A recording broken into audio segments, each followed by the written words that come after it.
Maybe 8. I don't know if 10 is the right one. Maybe 7. Maybe 7. Okay. Maybe 6. Maybe it'll be like the half of 12.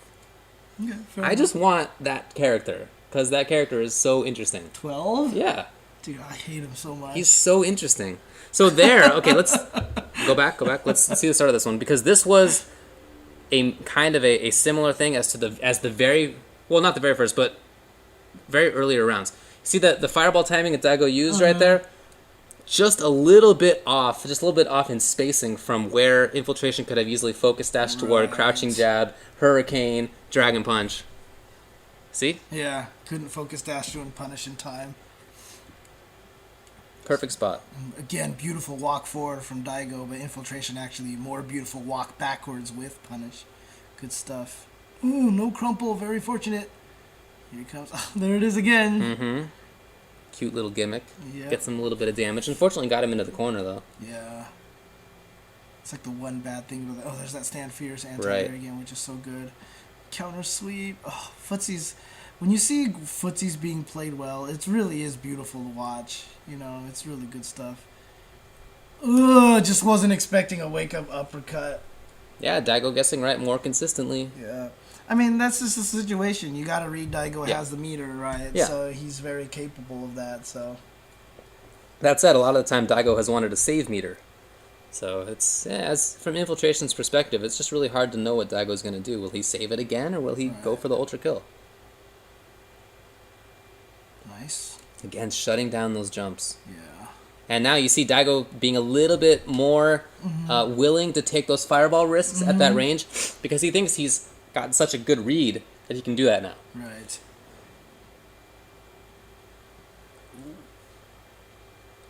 Daigo just waiting. He's still faking fireballs at that end distance. Yeah. Throwing fireball at N-1 instead. Good block. Wow. It's ridiculous.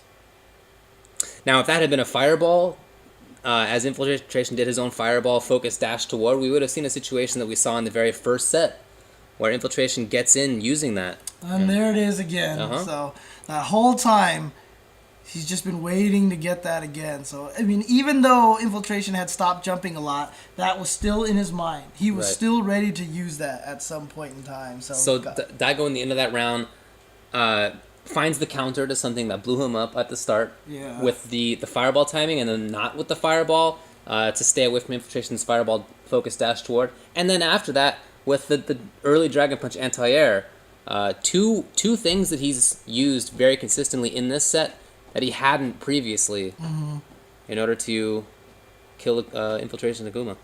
Yeah, see, there's an N-1 fireball throw right there, another N-1 throw. That was N, but again, Infiltration just he has to do it through reaction instead of prediction. Right. And so it's just a few frames slower enough that Daigo's not getting punished for it. Yep.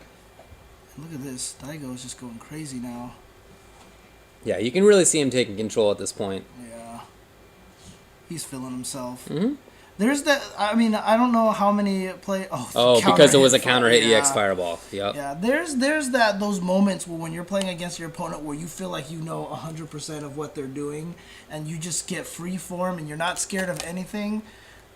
If you've experienced that, it's one of the most euphoric feelings in a fighting game ever, because you're just like, I know everything you're gonna do, and it just feels fantastic. Yeah. Okay, I think this is the round that I've been trying to look at here. Okay. Because I don't think he kills Ryu off of this combo. Well, those are a couple of good opportunities for him, but I'm surprised that Daigo gave those opportunities to him because those are the fireballs exactly at the end range you've been talking about.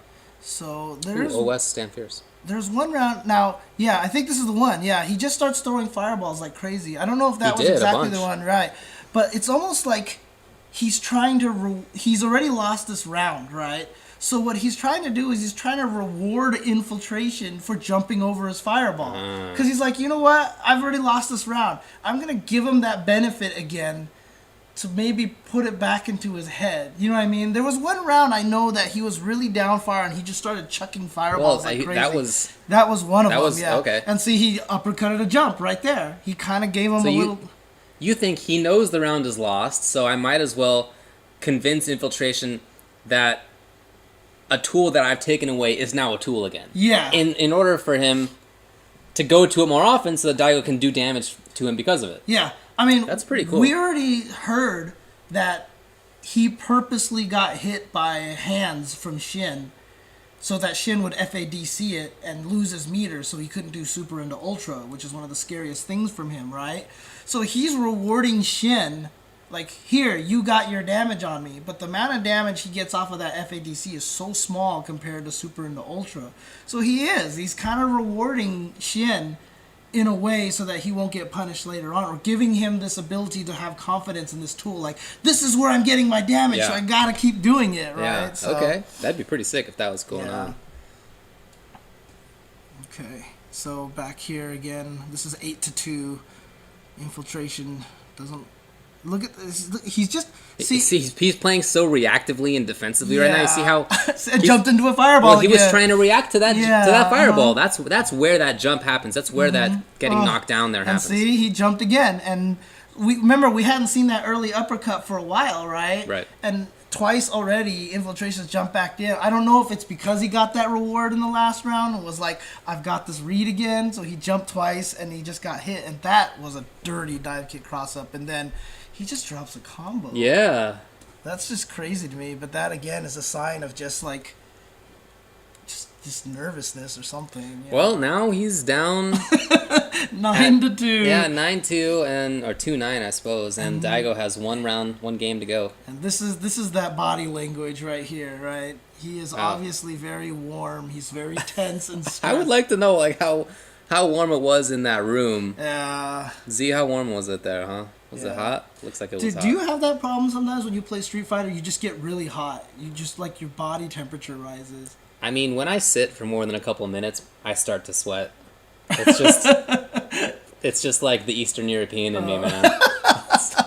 Nothing I can do about it. When me and my brother used to sit down and play Street Fighter, we would both just, like, warm up. And then that was when, before, like...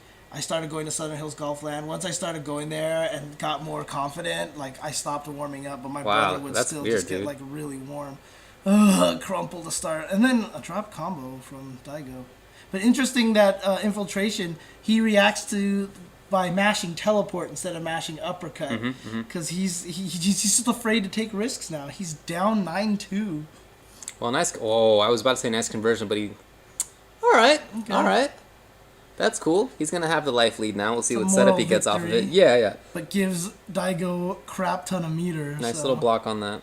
And there's Daigo challenging that Infiltration, getting that low jab in there and pushing him away immediately. Low forwards, no fireballs unless they're EX. And see... Wow, this is some very offensive play right now from Daigo. Yeah, because he much more in Infiltration's face. No, that's not going to work. Oh, it did. Oh, okay, got him. That was really... I mean, it was pixels away from not working, though. So he won that round because of two demons. Yeah. But interestingly enough, I mean... 4/5 of Ryu's life. So he gave him the fireball, he jumped over, got him, and then 2 times he jumped, he got uppercutted, then he got early uppercutted into EX Hurricane, EX Fireball, EX Hurricane, right? And again, Infiltration's scared to jump again. That's why Daigo was able just to throw all those fireballs. Yeah. He's like switching it back and forth on him. And I think he saw in that teleport, Infiltration's really scared to take damage right now. So he's probably really scared to jump over fireballs. So he has a little bit more leeway. Oh, nice jump roundhouse. He had been jumping at that range a little bit more, but not with buttons. Yeah. Not with buttons. So nice of him to bring it out. Infiltration thought he had a good read. Yeah. Nope, not going to get him in time. EX Fireball at N because it's harder to do the stuff that you do. Want to punish it. And again, see Daigo challenging with his own low jabs, and yeah, that's going to connect because you can't get away from super. Right. But I don't really think Daigo's too worried about getting hit by that. Now no meter from Infiltration, so no focus dash toward tricks, or no fireball dash toward, I should say. Oh, that was so cool. Oh, again, he hits him out of the air, doesn't get him much damage off of that. Daigo's really trying to press buttons. After both of those neutral situations right there, Daigo tried to press buttons. You can really see him trying to take control.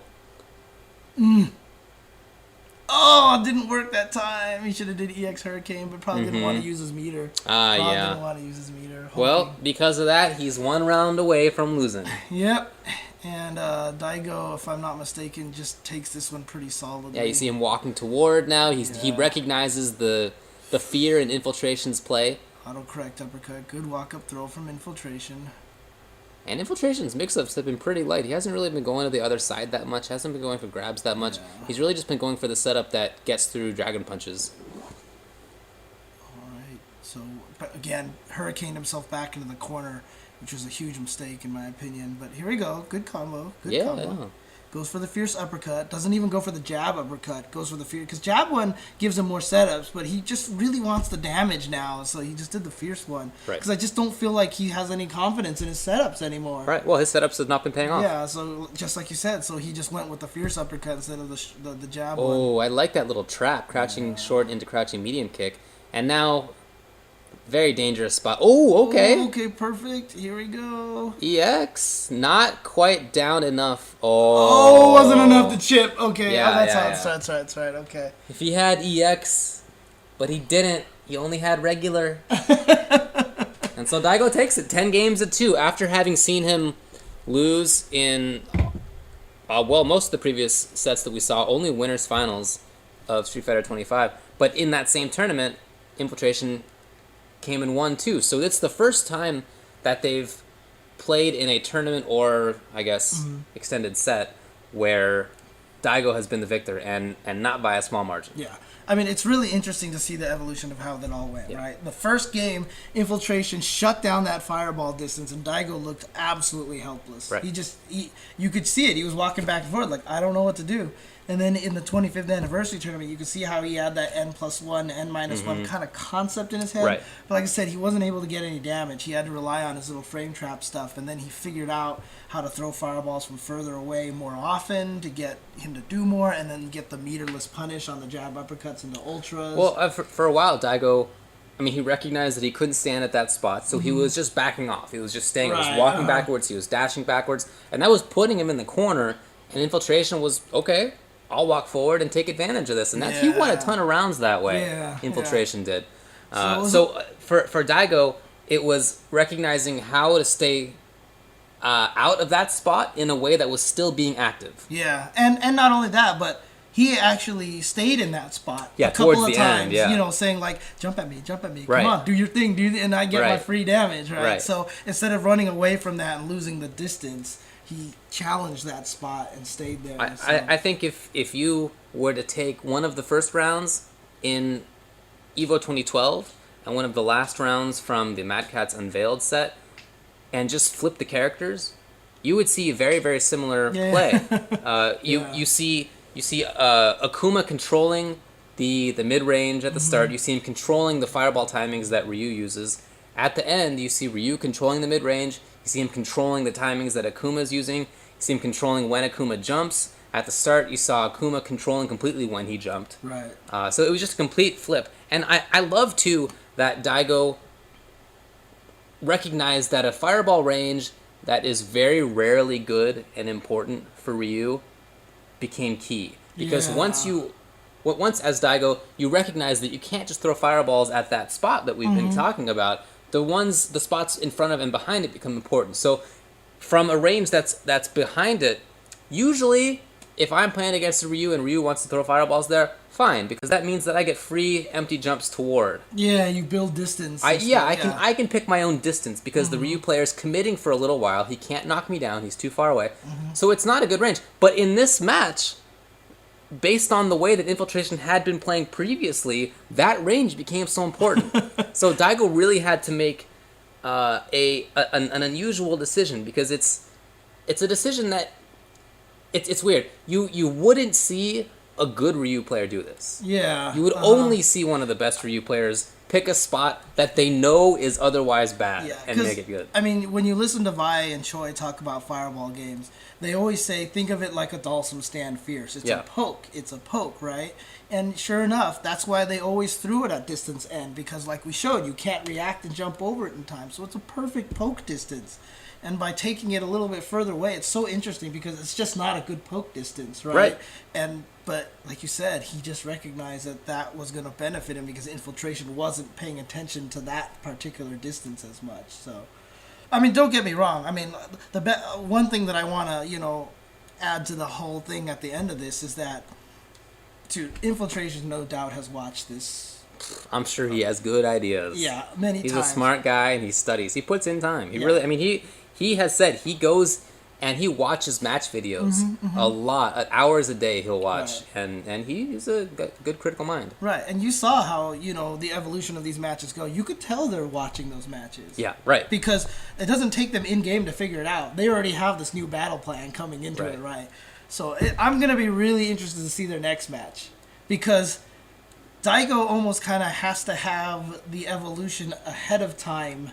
Right, yeah, he has to anticipate what Infiltration is going to change. Right, exactly. Yeah. And which is fascinating to me, and it's what makes it so different in today's age of Street Fighter, is because a lot of times before we would play these matches in arcades, you lose the tournament, you don't have this footage anymore. Right, yeah. Right, now they can just sit here and study it, they can watch it, they can do all this stuff. It's way harder to be good now, I think. Daigo knows that. That's why, if you recall, for that 1 year for AE, he didn't want to be on any video. Yeah. And we didn't see any videos. Yeah. I mean, we almost never saw his Yun, if you recall. Because he knows. He would always play off stream, or he wouldn't play in Japanese tournaments that were streamed and stuff like that. Yeah. He knows how powerful it is. So, anyway. I have no doubt that Infiltration could come back and beat Daigo 5-3 or 5-2 in the next time they play against each other. It's gonna be really interesting to see how this evolves.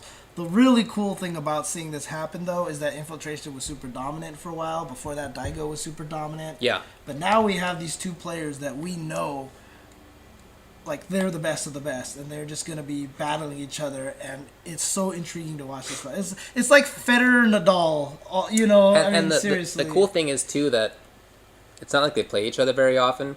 So when they do play each other, it's at a major, and we get video footage of it. So whereas in a lot of situations, two good players play each other all the time, and so their adaptation goes on away from the camera. Yeah. And when you see them play, you just have to kind of, you see these things like, why is he throwing a fireball from that range? It's not a good range. But you don't understand that all of this adaptation has happened off screen. So it's a rare treat to get to see two excellent players like this play out their whole adaptation thing in front of everybody. Right. Well, I mean, I guess we're kind of close to the end here. I do want to ask you one question. There is that one external factor that I kind of brought up a little bit earlier, which is Laugh. How much do you think a lot of this has to do with the fact that Infiltration... Laugh was a really freaking good Ryu player. I mean, when they played each other to get in the top 8 at Evo, Laugh, That's really good. He played really well against Infiltration, right? So he's obviously a really strong player. Daigo got to practice against Tokido and Bonchan a lot. How much do you think it affected Infiltration to not have it? I'm sure it did. Sure it did. I mean, not having somebody to test things against is a disadvantage. Yeah. Setting things up in training mode, that can be very helpful. But if you don't have somebody who's actively thinking, oh, you're going to stand here? Well, what if I stand right here? And then I do something very similar, but it's a slight distance change. That active thinking is a huge part of it. And Laugh is a very smart guy. And it's not like Infiltration, had little powwows with Laugh before matches for no reason. Infiltration is a really smart guy, but Laugh is too. And having Laugh's input as things go on, I think that could have been very helpful for Infiltration. I don't know that it would have been like a deciding factor or anything. I don't know that it would have taken this from 10-2 to 2-10 or anything like that, but it might have been helpful. Yeah, I mean... I just lost my train of thought. It's too bad, I hope that whatever happened there, obviously I have no idea. Right. I hope that gets ironed out. Yeah, okay. But, I mean, I'm super curious to see them play each other. Some people in the chat were saying that they're both going to be in the Topanga A-League coming up soon. Okay. So we'll probably see that rematch coming up very shortly. Okay. And but yeah, Topanga B-League is going on right now. It is, and my dude, Wow, doing so well with Oni. He's beating everybody, right? Yeah. I told you, man, look out for this dude. And I don't know what happened the last time. I just didn't get a chance to see the results. But my other two picks, Mago and Tokido, had only played 2 or 3 games in total, whereas other people had played like 7 or 8 because they just haven't been in Japan. Oh, right. So they can still be the top 3 that I had picked. Okay, cool. Well, we'll probably talk a lot more about that tomorrow. Yeah. All right. Well, I guess that's it for tonight. Yeah. Anything else? Not much. I mean, if you guys have any questions about this match, I mean, like I said, it's super fascinating for us to break it down like this. If you have any other questions, you can always email us at ultrachentv@gmail.com. That's right. Okay, I guess we will see everybody tomorrow for the Tuesday show. Topics TBD. What are you talking about? We have the topics TBD as of 5 minutes before. Yeah, exactly. So, all right, cool. Peace out, everyone.